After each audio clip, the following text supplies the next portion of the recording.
ஒரு கருத்தங்க அமர்வு தொடங்குகிறது. ஒரு எளிய வேண்டுகோள். திருநெல்வேலி மக்களை நான் நன்கு அறிவேன். என இலக்கிய சுவை என்னவென்று நீங்கள் ரசிக்கிற விதத்திலிருந்தே தெரிந்து கொள்ள முடியும், அப்படியான சுவைஞர்கள். ஆகவே ஒரு எளிய வேண்டுகோள், இந்த நிகழ்வின் நன்றி சொல்கிற கடைசி நிமிடம் வரை எழுந்து போகாத நாகரிகத்திற்கு சொந்தக்காரர்கள் நீங்கள் என்பதை இந்த நிகழ்ச்சியிலும் நிரூபியுங்கள் என்கிற ஒரு எளிய வேண்டுகோளை வைத்து என்னோட எங்கள் அணியில் எங்கள் அமர்வில் இருக்கிற பேச்சா எல்லாம் ரொம்ப சுருக்கமாக பேசக்கூடியவங்க. அதனால தான் நாங்கள் கொஞ்சம் சேர்த்து பேசிட்டேன்னு நினைக்கிறேன். அதனால் ரொம்ப நீங்கள் முடிக்க சொல்கிறதுக்குள்ளே நாங்கள் முடிச்சிடுவோம். எல்லோரும் வீட்டுக்கு போகிற தங்கைகள்லாம் வீட்டுக்கு போகிற அவசரத்தில் இருக்கீங்கன்னு நினைக்கிறேன். அதனால் நீங்கள் போக நினைப்பதை விடவும் சுருக்கமான நேரத்தில் இந்த அமர்வை நிறைவு செய்வோம் என்று தெரிவித்துக்கொண்டு, இந்த சிறப்புமிக்க 2ஆம் அமர்வில் அடுத்ததாக பேசுவதற்காக அன்பு சகோதரி உதவி பேராசிரியர் பா. விமலா வருகிறார். அவரை பற்றிய ஒரு சுருக்கமான அறிமுகம். குமரி மாவட்டம் குலசேகரத்தில் பிறந்த அவர் இன்றைக்கு பாளையங்கோட்டை புனித சவேரியர் கல்லூரியின் தமிழ்துறையின் உதவி பேராசிரியராக இருக்கிறார். காலையிலேருந்து இந்த மேடையில் சொல்கிறோம்ல, இந்திய தொலைக்காட்சிகளிலேயே முதல் முறையாகிற மாதிரி அப்பாவும் பையனும் விருது வாங்கின ஊர் இதுதான், பக்கத்து வீட்டுக்காரங்க விருது வாங்கின வேறுங்கிற மாதிரி. அதே மாதிரி விமலாவுக்கு ஒரு சிறப்பு இருக்கிறது. அது என்னவென்றால், பொதுவாக சில விருதுகளில் வயது பார்த்து தரப்படுவது. தமிழில் அப்படி ஒரு நோக்கம் இருக்குது. ஆனால் நான் அறிந்த வகையில் 38 வயதிலேயே மொழிபெயர்ப்புக்கான சாகித்ய அகாடமி பெற்றவர் விமலா. மலையாள எழுத்தாளர் நளினி ஜமிழா 2018ஆம் ஆண்டில் எழுதிய எண்ட ஆணுங்கால் என்கிற மலையாள நூலை எனது ஆண்கள் என்கிற தலைப்பில் மொழிபெயர்த்து 2024ஆம் ஆண்டுக்கான மொழிபெயர்ப்புக்கான சாகித்ய அகாடமி விருதினை பெற்ற அன்பு சகோதரி விமலா அவர்களை மொழிபெயர்ப்பாளர் தீக்காசி என்கிற தலைப்பில் பேச உங்களின் பலத்த கரவொலியோடு வணங்கி வரவேற்கிறேன். மிக பெரும் ஆளுமையான தீக்காசி அவர்களுக்கு நூற்றாண்டு கருத்தரங்கம் என்ற நிகழ்வினை மிகச் சிறப்பாக நடத்தி கொண்டிருக்கின்ற சாகித்ய அகாடமிக்கும் அதனோடு இணைந்து இரவு பகலாக உழைத்து இந்த நிகழ்வை சிறப்பாக நடத்தி கொண்டிருக்கின்ற கவிஞர் பேரா அவர்களுக்கும் முதற்கண் எனது வணக்கங்களை தெரிவித்துக் கொள்கிறேன். இந்த அவையில் மிக பெரும் ஆளுமைகள் இருக்கிறார்கள். உண்மையிலேயே வனதாசன் சார் இருக்காங்க. ஒரு சின்ன பதட்டம் இருந்தாலும் நமக்கு முன்னோடியாக நம்மை வழிநடத்தி கொண்டிருந்த ஒரு மிகப்பெரிய ஆளுமையை குறித்து பேசுவது என்பது எப்போதுமே மகிழ்ச்சியான ஒன்று. தீக்காசி அவர்களை ஒரு நல்ல எழுத்தாளராக நாம் பார்த்திருப்போம், மார்க்சியவாதியாக நாம் பார்த்திருப்போம். ஆனால் ஒரு மொழிபெயர்ப்பாளராக அவர் எந்த அளவுக்கு அறியப்பட்டிருக்கிறார் என்ற கேள்வி இங்கு கேள்வியாகவே நிற்கிறது. தீக்காசி அவர்களின் மொத்த மொழிபெயர்ப்புகளையும் தொகுத்து ஏறக்குறைய 423 பக்கங்களுக்கு தீக்காசி மொழிபெயர்ப்புகள் என்ற மிகப்பெரிய ஒரு நூல் வெளிவந்திருக்கிறது. யாராவது பார்த்துருக்கீங்களா? இல்லை. ஏன்னா நானுமே ரொம்ப தேடுதலுக்கு பின்னாடி தான் இந்த புத்தகம் கிடைத்தது. இந்த புத்தகத்தை நீங்கள் முழுமையாக படித்தீர்களே என்றால் உண்மையிலேயே ஒரு பெரிய முனைவர் பட்டத்தை மிக சிறப்பாக செய்யக்கூடிய அளவிற்கான அவ்வளவு தரவுகளும் இதற்குள்ளே இருக்கின்றன. நேரத்தின் அருமை கருதி எனக்கு 20 நிமிடங்கள் தான் கொடுக்கப்பட்டிருக்கின்றன. அதனால் நான் தீக்காசி மொழிபெயர்ப்புகளில் 6 கட்டுரைகளை மட்டுமே இந்த இடத்தில் பேசலாம் என்று நினைக்கிறேன். மொத்தமாக தீக்காசி அவர்கள் 6 கட்டுரைகளும், ஆப்பிள் மலர், விஸ்வகர்மா என்ற 2 சிறுகதைகளும், வசந்த காலத்திலேயே, சீனத்து பாடகன், போர்வீரன் காதல் என்ற 3 நாவல்களும், நெருடாவின் இறுதி கவிதை, போர் வேர்களை கூட நேசிக்கிறேன் என்ற 2 கவிதைகளும், செக் தமிழும் இலக்கியமும் என்ற ஒரு கடிதமும், ஒரு எழுத்தாளரின் லட்சிய சாசனம் என்ற உரையும் அடங்கிய மொழிபெயர்ப்பு தொகுப்பு நூல்தான் இந்த நூல். நிச்சயமாக நாம் ஒவ்வொருவரும் வாசிக்க வேண்டும். நான் சந்தியா பதிப்பகத்திடமே நான் சொல்லியிருந்தேன், தயவு செய்து இந்த புத்தகத்தை மறுபதிப்பு செய்யுங்கள் என்று. செய்வதாக அவரும் நமக்கு உறுதி அளித்திருக்கிறார். இந்த 6 கட்டுரைகள் நமக்கு தெரிந்த தீக்காசி ஏன் இந்த 6 கட்டுரைகளை எடுத்து மொழிபெயர்த்தார்? இந்த 6 கட்டுரைகளில் 3 கட்டுரைகள் அவராகவே தேர்ந்தெடுத்து கண்டது. இன்னும் 3 கட்டுரைகள் மார்க்சிம் கார்கி அவர்களுடைய கட்டுரை. கணமுத்தையா அவர்கள் அழைத்து இதை நீங்கள் மொழிபெயர்த்து தர வேண்டும் என்ற வேண்டுகோளுக்கு இணங்க அவர் மொழிபெயர்த்ததாக இந்த நூலில் குறிப்பு இருக்கிறது. அப்படியாக இந்த 6 கட்டுரைகளில் முதலில் இருக்கக்கூடிய கட்டுரை இலக்கியமும் லெனினும். லெனினை தெரியுமா? நமக்கு எங்கள் கல்லூரி மாணவர்கள் கூட இருக்கிறீங்க. லெனின் தெரியுமா உங்களுக்கு? கஷ்டம்தான். சரி, சோவியத் ஒன்றியனுடைய முதல் அரசராக இருந்த லெனின் தன்னுடைய இலக்கியம் குறித்த பார்வையை எப்படியாக பதிந்து வைத்திருக்கிறார் என்ற ஒரு சிந்தனையை தரக்கூடியது தான் இந்த இலக்கியமும் லெனினும் என்ற கட்டுரை. இந்த கட்டுரையை எழுதியவர் ரஷ்ய எழுத்தாளர் ஸ்டீஃபனோ. தீகாசியால் மொழிபெயர்க்க பெற்ற இந்த கட்டுரை முழுக்க லெனினுடைய பேச்சுகளிலிருந்தும் லெனினுடைய செயல்பாடுகளிலிருந்தும் அவர் இலக்கியத்தை குறித்த எப்படிப்பட்ட பார்வையை வைத்திருந்தார் என்பதை அறிந்து கொள்ள முடிகிறது. கலைஞர்களுக்கு சுதந்திரம் இருக்க வேண்டும். கலை வடிவங்கள் எதுவாக இருந்தாலும் அவை மக்களுடையதாக இருக்க வேண்டும், பொதுமக்களை பற்றியதாக இருக்க வேண்டும். அப்போதுதான் கலைஞர்களுக்கு உண்மையான சுதந்திரம் கிடைக்கும். கலையும் கலைஞனும் சமூகத்தின் ஊடாக சமூகத்திற்குள்ளே ஊடுருவியவனாக இருக்க வேண்டுமே தவிர சமூகத்தை விட்டு விலகியவனாக ஒருபோதும் இருக்கக்கூடாது என்பதுதான் லெனின் கருதியது. எப்போதும் புரட்சி தான் ஒரு விடுதலையை நல்கும் என்றும் அந்த புரட்சியை நல்கக்கூடியது இலக்கியங்களாகவும் கலையாக இருக்க வேண்டும் என்ற சிந்தனை உடையவராக லெனின் இருந்தார். எப்போதெல்லாம் வியாபார நோக்கத்திற்காக இலக்கியங்கள் எழுதப்படுகிறதோ அதையெல்லாம் முற்றிலுமாக பரிகசித்து எழுதக்கூடிய லெனினை இந்த கட்டுரையில் நாம் பார்க்க முடிகிறது. ஒரு கலையானது மக்களின் பண்பாட்டோடு கலந்திருக்க வேண்டும், மக்களை விட்டு விலகுவதாக எப்போதும் இருக்கக்கூடாது என்பது லெனினுடைய பார்வை. கலை என்பது மானுஷீகம் நிறைந்ததாக இருக்க வேண்டும், புதிய வாழ்க்கை முறையை அமைத்து கொள்வதற்குரிய வழிகாட்டியாக இருக்க வேண்டும் என்று லெனின் கருதினார். உண்மையிலேயே லெனினை பொறுத்தவரை ரஷ்ய கலைகளும் கலைஞர்களும் அவர் எப்படியாக கலைகள் இருக்க வேண்டும் என்று நினைத்தாரோ அப்படி இருந்ததாக இந்த கட்டுரையில் பதிவு செய்திருக்கிறார். உண்மையிலேயே ஸ்டீஃபனோ லெனினை பற்றி எழுதும்போது லெனினுக்கும் கீழ்த்தர இலக்கிய போக்குகளுக்கும் வெகு தூரம் இருந்ததாகவும் நுனிப்புல் மேய்ச்சல் அவருக்கு பிடிக்காது என்றும் லெனின் எப்போதும் ஆழ்ந்த விமர்சனமும் நூலினுடைய ஒரு சாராம்சத்தை இறுதி வரைக்கும் அதை தேடி கண்டடையக்கூடிய ஒரு மனிதனாகவும் இருந்தார் என்ற கருத்தை பதிவு செய்துள்ளார். எப்போதுமே பொருள் ஆழமும் அறிவு விருத்தியும் தரக்கூடியதாக கலைகள் இருக்க வேண்டும் என்றும் எப்படிப்பட்ட கலைஞர்களெல்லாம் சிறப்பானவர்களாக இருந்தார்கள் அப்படி என்பதற்கு சில பெயர்களை அவர் சொல்கிறார். லியோ டால்ஸ்டாய் எல்லாம் நமக்கு தெரிந்தவர்கள். லேபோ, கிளார்க், இந்த மாதிரியான சிலரை எல்லாம் அவர் முன்மாதிரியாக காட்டி இப்படியான கலைஞர்கள் தான் இந்த சமூகத்திற்கு தேவை என்கிறார். எப்போதுமே கலை என்பது சத்திய வேட்கை உள்ளதாகவும் உன்னத லட்சியம் உள்ளதாகவும் பொதுஜன பிணைப்பு உள்ளதாகவும் இருக்க வேண்டும் என்று லெனின் ஆசைப்பட்டார். உண்மையிலேயே லெனின் ஒரு புரட்சியாளனாக இருந்தாலும் கூட கல்வி அறிவும் அரசியல் அறிவும் ஆளுமை திறனும் தாண்டி எப்போதும் இலக்கியங்களோடு பயணிக்கக்கூடிய ஒருவராகத்தான் லெனின் இருந்தார் என்பதை இந்த தீகாசி மொழிபெயர்ப்புகளிலிருந்து நாம் தெரிந்து கொள்ள முடிகிறது. லெனின் சொல்வதை போல சத்தியமும் லட்சியமும் ஒரு கலைஞனுக்கு நிச்சயமாக வேண்டும். தீகாசி இதை தேர்ந்தெடுப்பதற்கான காரணமாக நான் கருதுவதும் இதுதான். ஒரு எழுத்தாளனிடம் முதலில் இருக்க வேண்டிய 2 முக்கிய கொள்கைகள் லெனின் சொன்ன இதே கொள்கைகளாகத்தான் தீகாசியும் கருதியிருப்பார். அதனால் தான் தீகாசி இந்த கட்டுரை எடுத்து மொழிபெயர்த்திருக்க வேண்டும். வெறும் குப்பைகளாக நம்மிடையே எப்போதும் இலக்கியம் உருவாவதை லெனினும் விரும்பவில்லை, தீகாசியும் விரும்பவில்லை. ஒரு கட்டுரையை எடுத்து மொழிபெயர்க்கிறோம் என்றாலோ அல்லது நாம் ஒரு இலக்கியத்தை படைக்கிறோம் என்றாலோ பெரும்பாலும் நாம் அந்த கருத்தோடு உடன்பட்டால்தான் நம்மால் அதை செய்ய முடியும். லெனினுடைய கருத்துக்களோடு உடன்பட்டதால் தான் தீகாசியால் இந்த கட்டுரையை மொழிபெயர்க்க முடிந்தது என்று நான் நினைக்கிறேன். எப்போதுமே கலை என்பது ஒரு தொழிலாளி வர்க்கத்தினுடைய இதயமாகவும் கலையினுடைய ஆணிவேராகவும் இருக்க வேண்டும் என்ற லெனினின் கருத்து இப்போதும் நாம் ஏற்றுக்கொள்ள வேண்டியதாகத்தான் இருக்கிறது. இது முதல் கட்டுரை. இரண்டாவதாக கட்டுரை பாப்லோ நெருடாவை பற்றி நாம் நிறைய கேட்டிருப்போம்.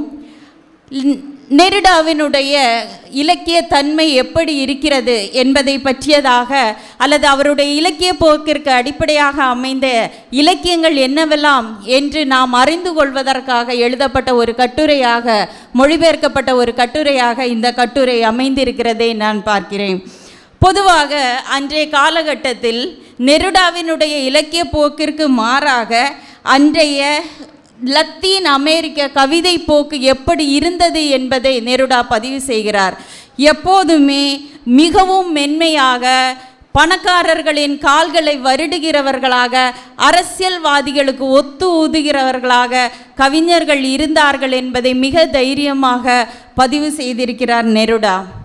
நெருடாவின் ஏறக்குறைய 20 காதல் கவிதைகளும் ஒரு சோக பாடலும் இதனுள் இணைக்கப்பட்டிருப்பது, அதாவது இந்த கட்டுரையை மையமாக அமைந்திருக்கிறதை இதில் பதிவு செய்திருக்கிறார். நெருடா ஒரு சுதந்திர கவியாக இருந்தார் என்று குறிப்பிடப்பட்டிருக்கிறது. உண்மையிலேயே பாரதியோடு இதனை நாம் ஒப்பிடலாம். எப்படியெல்லாம் நாம் பாரதியை, இந்த தமிழ் சமூகம் பாரதியை எப்படியெல்லாம் பார்த்ததோ, அதாவது நெருடா சுதந்திர கவியாக இருந்தான் என்று சொல்லக்கூடிய அதே நேரத்தில் 1936 வா ராமசாமி அவர்கள் நம் பாரதியை மகாகவி என்று சொல்லலாம் என்று ஒரு நிகழ்வில் சொன்னபோது அவரை மகாகவியாக சொல்லலாமே தவிர தேசிய கவியாக ஒருபோதும் சொல்ல முடியாது என்று பி ஸ்ரீ ஆச்சாரியா, கல்கி இப்படிப்பட்டவர்களெல்லாம் எதிர்த்ததாக ஒரு பதிவை நான் வாசித்தேன். அதற்கு பின்னால் வந்த கூப்பா ராசகோபாலன், சிட்டி இவர்கள் எல்லாரும் பாரதியை வால்மீகியோடும் ஒமரோடும் சேர்த்து இவர் மகாகவியை, நிச்சயமாக தமிழ் சமூகத்தின் மகாகவி பாரதிதான் என்று சொல்லக்கூடிய அளவிற்கு அவரை உயர்த்தினார்கள் என்பது நான் கேள்விப்பட்ட ஒரு செய்தி. இப்படியாக மிகப்பெரிய, அதாவது சமூகத்தினுடைய மாற்றத்தை, சமூகத்தில் இருக்கக்கூடிய பிரச்சனைகளை நெருடா எந்த இடத்திலுமே சொல்ல தயங்கியதே இல்லை.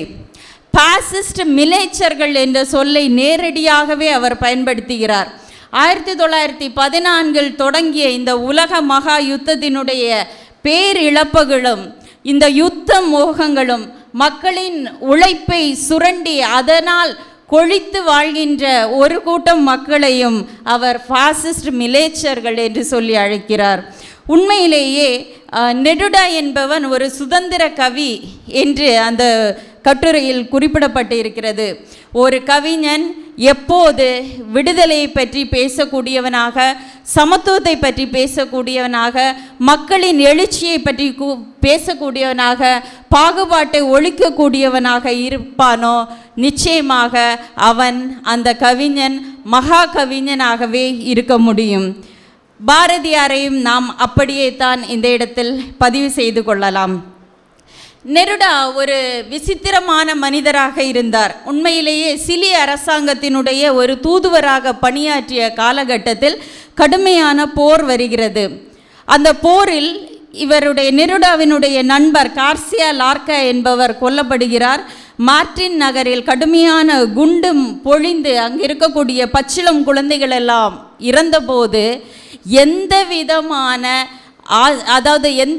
எந்த விதமான ஆத்ம விசாரமும் செய்யாமல், நாம் சிலி நாட்டிற்காக இங்கே வந்திருக்கிறோம் என்பதையெல்லாம் எந்த இடத்திலும் சிந்திக்காமல் தனது அரசு பணியை கூட ஒதுக்கி வைத்துவிட்டு அந்த மக்களுக்காக எதிர்த்து நின்றார். நீங்கள் செய்வது தவறு என்று அரசாங்கத்திற்கு எதிராக குரல் கொடுத்தார். அப்போ அரசாங்கம் என்ன பண்ணுது, நீ உன் வேலையை விட்டுட்டு வந்துருன்னு.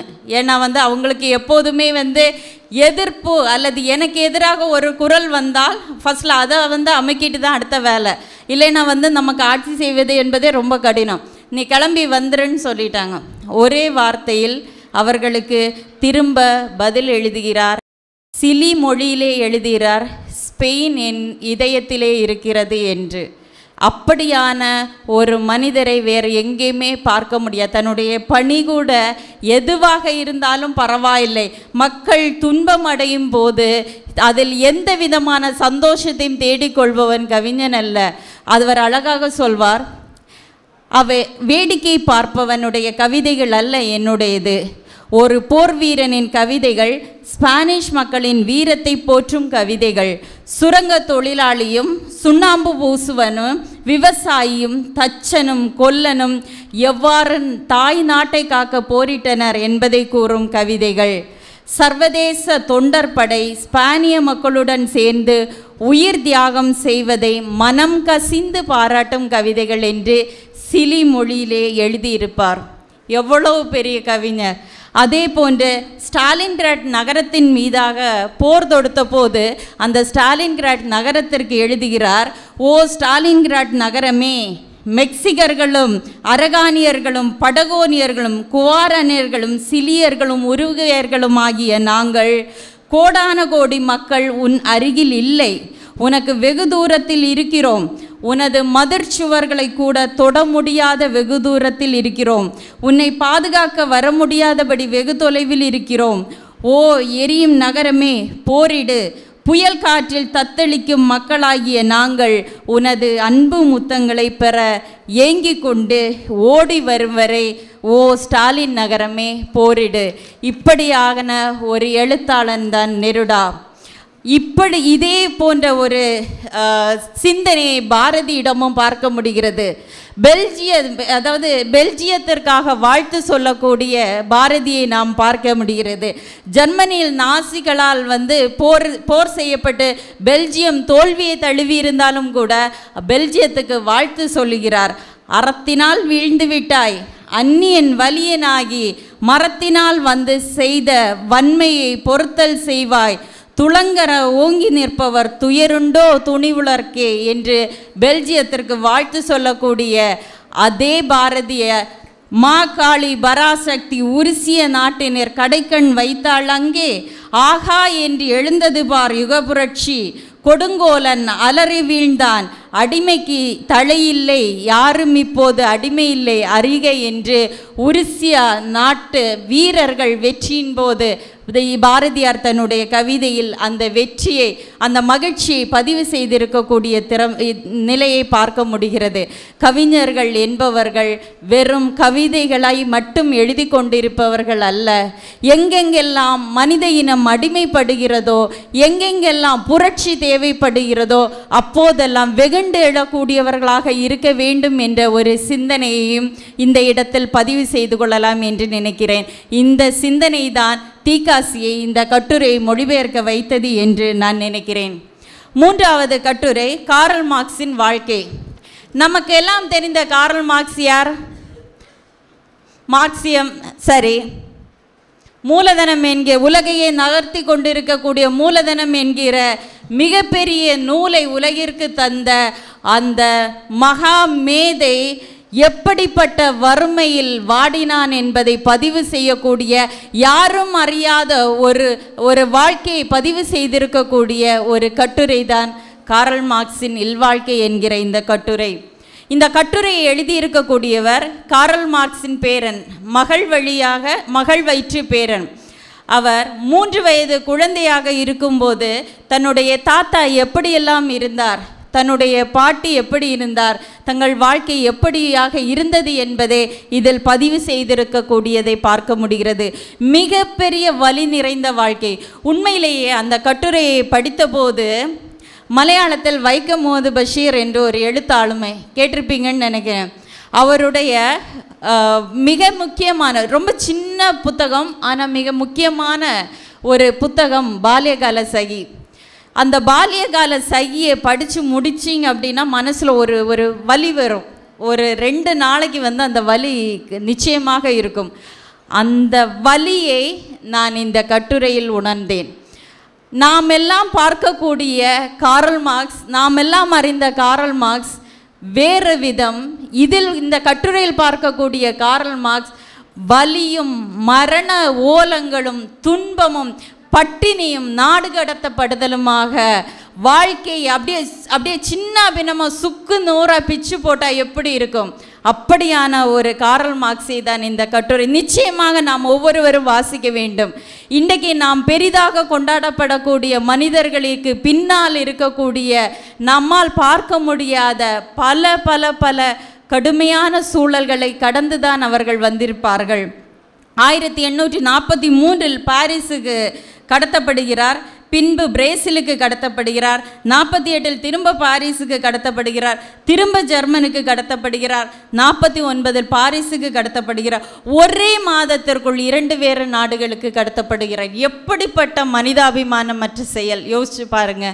இப்படியெல்லாம் மனிதர்கள் இருக்கிறார்களா என்பது கூட நாம் சிந்திச்சிருக்க மாட்டோம். அப்படிப்பட்ட மனிதாபிமானமற்ற செயல். வாழ்க்கை முழுவதும் அஞ்ஞாத வாசம். வாழ்க்கையில் எப்போதாவது ஒரு மகிழ்ச்சி வந்துவிடாதா? அவருக்கு இருந்த மிகப்பெரிய மகிழ்ச்சி என்பதே ஏங்கல்ஸ் தான். அவர் அதை அழகாக பதிவு செய்திருக்கிறார். ஆஸ்துமா, வயிற்று வலி ஆகிய நோய்களும் வறுமையும் வாட்டி வதைக்கும் போதெல்லாம் மார்க்ஸின் ஒரே நிவாரணம் ஃப்ரெடரிக் ஏஞ்சல்ஸ். அந்த தோழமை தான் இவரை இந்த அளவிற்கு கொண்டு நிறுத்தியது. ஒருவேளை ஏங்கல்ஸ் இல்லை என்றால், அந்த பேரன் பதிவு செய்கிறார், ஏங்கல்ஸ் இல்லை என்றால் என்னுடைய தாத்தா இன்னைக்கு உயிரோடு இருந்திருப்பாரா என்பதே மிகப்பெரிய சந்தேகம் என்று பதிவு செய்திருக்கிறார். உண்மையிலேயே எல்லா இடங்களிலும் மரண ஓலங்கள். 4வது குழந்தை நோயோடு இருக்கிறது. அதற்கு கொஞ்ச நேரத்துக்கு அப்புறம் பார்த்தா அந்த குழந்தையினுடைய அம்மாவுமாக அவ்வளோ பெரிய குளிரில் தரையில் உறைந்து போய் கிடந்துட்டு இருக்கிறாங்க. குழந்தை பிறந்த உடனே படுத்த படுக்கையாகி விட்டார் ஜென்னி. அந்த பிறந்த குழந்தை இறந்து போய் விடுறது. திரும்ப எட்கர் என்கிற ஒரு பையனுடைய மரணம், உடனடியாக தன்னுடைய தாயினுடைய மரணம். வறுமை வறுமை வறுமை. குடும்பத்தில் எந்த நேரம் என்ன நடக்கும் என்று சொல்ல முடியாத ஒரு சூழலிலும் கூட இவர் ஏங்கல்ஸுக்கு என்ன கடிதம் எழுதுகிறார் என்றால், என்னுடைய லட்சிய நோக்கத்திற்காக நான் எல்லாவற்றையும் கடந்து வருகிறேன். நம்மளால் சொல்ல முடியுமா? இப்படிப்பட்ட ஒரு சூழலை நாம் சிந்தித்து கூட பார்க்க முடியாது இல்லையா? எந்த லட்சியத்திற்காக நான் இங்கே வந்தேனோ, எந்த லட்சியத்தை நான் முன்னெடுத்து செல்கிறோனோ, அந்த லட்சியம் எத்தனை தடைகள் வந்தாலும் நான் கடந்து செல்வதற்கு என்னை வழிநடத்தி கொண்டே இருக்கும் என்பதுதான் இந்த கார்ல் மார்க்ஸினுடைய அன்பு. உண்மையிலேயே கார்ல் மார்க்ஸ் மிகப்பெரிய ஒரு அந்த ஊரில் இருக்கிறவங்க எல்லாம் கார்ல் மார்க்ஸ் அப்பான்னு தான் கூப்பிடுவாங்களாம். அந்த அளவிற்கான மனித நேயமும் அன்பும் உடைய மனிதராக இருந்தார் என்பதை இந்த கட்டுரை பதிவு செய்கிறது. அதற்கடுத்ததாக 3 கட்டுரைகள் நான் சுருக்கமாக, எது நாகரிகம், கலாச்சாரத்தை பற்றி, குடியரசு கோமான் என்கிற 3 கட்டுரைகள். 3 கட்டுரைகளுமே கார்கியினுடைய கட்டுரைகள். கணமுத்தையா அவர்களுடைய வேண்டுகோளுக்கு இணங்க மொழிபெயர்க்கப்பட்டதாக இதில் குறிப்பு இருக்கிறது. எது நாகரிகம் என்கிற கட்டுரை அமெரிக்க பத்திரிகையாளர்கள் கேட்ட கேள்விக்கு கார்கி பதில் சொல்லக்கூடியதாக அமைந்திருக்கக்கூடியது. இதில் முழுக்க அதாவது இதில் அழகாக சொல்கிறாங்க, நிருபர்களும் பத்திரிகைகளும் அறிவாளிகளும் பாதிரிமார்களும் அறிஞர்களும் முதலாளிகளின் சந்தை வணிகத்தை பெருக்க உதவக்கூடிய கைக்கூலிகள் என்று. இன்றைக்கு இந்த 3 கட்டுரையை தொகுத்து சொன்னோம் அப்படின்னா, முழுக்க ஏகாதிபத்திய நாடுகள் செய்யக்கூடிய அத்தனையும் புட்டு வைக்கிறார் கார்கி. இன்றைக்கி நீங்கள் பார்த்துட்டீங்க அப்படின்னா, ஏகாதிபத்திய நாடுகள் குறிப்பாக நம்ம அந்த 2 பிள்ளையும் கிள்ளி விட்டு தொட்டிலையும் ஆட்டி விடுற மாதிரி, ஒரு சைடு யாருக்கெல்லாம் பிடிக்காது அவங்களுக்கு சண்டையை மூட்டி விடுறது, இன்னொரு சைடு அவங்களுக்கு ஆயுதங்களை கொடுத்து அதன் வழியாக தன்னுடைய வியாபாரத்தை பெருக்கிக் கொள்வது, இன்னொரு பக்கம் தனக்கு எதிரியாக இருப்பவனே தான் அதில் எந்த விதமான பங்கும் இல்லாத மாதிரி மற்றவர்களை கொண்டே அதை அழிக்க வைப்பது. இந்த இடங்களில் முழுக்க கார்கி இதை அப்படியே பதிவு செய்திருக்கக்கூடியதை பார்க்க முடிகிறது. அதாவது இந்த மிலேச்சர்கள் என்று சொல்லக்கூடியவர்கள் தொழிற்கல்வியை எதிர்ப்பதாகவும் அறிவியல் விஞ்ஞானத்தை எதிர்ப்பதாகவும் வேலையில்லா திண்டாட்டத்தை பெருக்குவதாகவும் பதிவு செய்துள்ளார். இதில் ஒரு இடத்துல அவர் அழகாக பதிவு செய்திருக்கக்கூடிய ஒரு செய்தி, ஜெர்மனில் இருக்கக்கூடிய பெட்கர் அவருடைய சட்டசபை உறுப்பினர் ஒரு முறை பேசினாராம், ஹிட்லர் பதவிக்கு வந்தபின் ஜெர்மன் பிரதேசத்தை பிரான்ஸ் ஆக்கிரமிக்க முயற்சித்தால் எல்லா யூதர்களின் தலைகளையும் நாங்கள் வெட்டி சாய்த்து விடுவோம் என்று சட்டசபையிலே பேசினாராம். ஜெர்மன் பத்திரிகை அதை ரொம்ப பெருசாக எடுத்து போட்டு இதெல்லாம் அவ்வளோ பெரிய தவறில்லை என்று சுட்டி காட்டியதான். இதை எல்லாத்தையும் போட்டு அதாவது எப்படிப்பட்ட சமூகமாக நம் சமூகம் இருக்கிறது என்ற ஒரு மிகப்பெரிய கேள்வியை கார்கி முன்வைக்கிறார். கலாச்சாரம் என்கிறதும் கிட்டத்தட்ட இந்த மாதிரியான ஒரு கட்டுரை தான். இதில் அதிகமாக பயன்படுத்தப்பட்டிருக்கக்கூடிய சொல் என்னவென்றால் பூர்ஷ்வா. பூர்ஷ்வா என்றால் அதாவது ஏழ்மையும் இல்லாமல் பணக்காரர்களும் இல்லாமல் நடுநிலையில் இருக்கக்கூடியவர்கள். இந்த நடுநிலையில் இருக்கக்கூடியவர்கள் தான் ஒட்டுமொத்த போர்களுக்கும் காரணமாக இருக்கிறார்கள் என்ற பதிவையும் இந்த இடத்தில் பதிவு செய்துள்ளார். கடைசியாக குடியரசு கோமான் என்கிறது. இது ஒரு பெரும் பணக்காரரிடம் போய் கார்க்கியே கேள்வி கேட்கிறார். அந்த பணக்காரர் சொல்லக்கூடிய கேள்வியினுடைய பதில்கள் தான் இந்த கட்டுரையில் இருக்கக்கூடியது. முழுக்க முழுக்க நீங்கள் ஏன் இந்த மாதிரியெல்லாம் பண்ணுறீங்க, நீங்கள் மார்க்சியத்தை பின்பற்றக்கூடியவர்களை அல்லது பொது உடைமையை பின்பற்றக்கூடியவர்களை நீங்கள் எப்படியெல்லாம் அழைக்கிறீர்கள் அப்படின்னு கேட்கும். அவர் பதில் சொல்வார், அவங்க எல்லாம் சாத்தான்கள் அப்படின்னு சொல்லிட்டு. ஸோ முழுக்க முழுக்க தின்று அதாவது ரொம்ப கொடுமையான உருவகம் எல்லாம் இந்த கட்டுரையில் கொடுக்க முடியும். இவர்கள் உண்பதை மட்டுமே வேலையாக வைத்திருப்பார்கள். இவர்களுக்கு உடல் உழைப்பு என்ற ஒன்றே கிடையாது. இதில் அரசாங்கம் இவர்களுக்கு எப்படியெல்லாம் உதவி செய்கிறது, மதங்கள் எப்படியெல்லாம் உதவி செய்கின்றன, இந்த கருத்துக்களை எல்லாம் இந்த இடத்தில் பதிவு செய்திருக்கக்கூடியதை பார்க்க முடிகிறது. இறுதியாக தீக்காசி உண்மையிலேயே ஏன் இந்த கட்டுரைகளை தீக்காசி மொழிபெயர்த்தார் என்ற சிந்தனையை நாம் சிந்தித்து பார்த்தோமே ஆனால், மனித சமூகம் எப்போதும் முன்னால் லெனின் சொன்னது போல இலக்கியங்கள் மனிதனுக்கானவை, மனிதனுக்குள்ளே பயணிக்க வேண்டியவை. எது சரி எது தவறு என்பதை இலக்கியங்கள் சுட்டி காட்ட வேண்டும். கார்ல் மார்க்ஸினுடைய வாழ்க்கையை பதிவு செய்யும் போது தீக்காசிக்கு இருந்த மனநிலை என்னவாக இருக்கும் என்பதை நான் இப்போது சிந்தித்து பார்த்தோம் என்றால், உண்மையிலேயே எனக்கு நான் சொன்ன பால்யகால சகியை படித்து முடித்த பின்பு எத்தனை வலியை அனுபவித்தனோ அத்தனை வலியையும் தீக்காசியும் அனுபவித்திருப்பார். ஏறக்குறைய மார்க்சியவாதியாக நம்மால் அறியப்பட்டிருக்கக்கூடிய தீக்காசி உண்மையிலேயே ஒரு மிகச்சிறந்த மனிதநேயம் மிக்கவராக நாம் இந்த இடத்தில் அவரை பதிவு செய்து கொள்ளலாம்.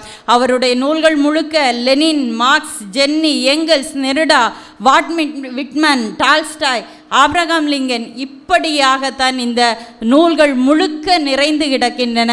மிகச்சிறந்த எழுத்தாளுமை நாம் பார்ப்பதற்கு தவறி நான் உண்மையிலேயே வருத்தப்பட்டேன். இந்த காலத்தில் கூட தீக்காசி இருந்திருந்தால் ஒரு முறையாவது பேசி இருக்கலாமே அப்படின்னு சொல்லிட்டு. நிச்சயமாக இப்படியான ஒரு எழுத்தாளரை இந்த தமிழ் சமூகம் இன்னும் அங்கீகரிக்க வேண்டும். தொடர்ச்சியாக ஏராளமான நிகழ்வுகள் தீக்காசிக்காக நடத்தப்பட வேண்டும். இந்த நிகழ்வுகளை எல்லாம் முன்னெடுத்து கொண்டிருக்கக்கூடிய கவிஞர் பேரா அவர்களுக்கும் மற்றும் இந்நிகழ்வுகளில் கலந்து கொண்ட உங்கள் அனைவருக்கும் வாய்ப்பிற்கு நன்றி கூறி விடைபெறுகிறேன். இறுதியாக ஒரே ஒரு கருத்து, இந்த தீக்காசி மொழிபெயர்ப்புகளில் ஆப்பிள் மலர் என்கிற ஒரு நாவல் இருக்கிறது.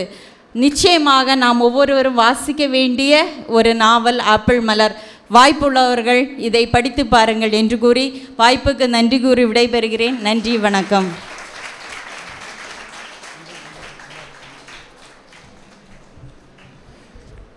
நன்றி பேராசிரியரே. தீக்காசியின் மொழிபெயர்ப்பு பத்திகளை பற்றி ஒரு ஆழமானது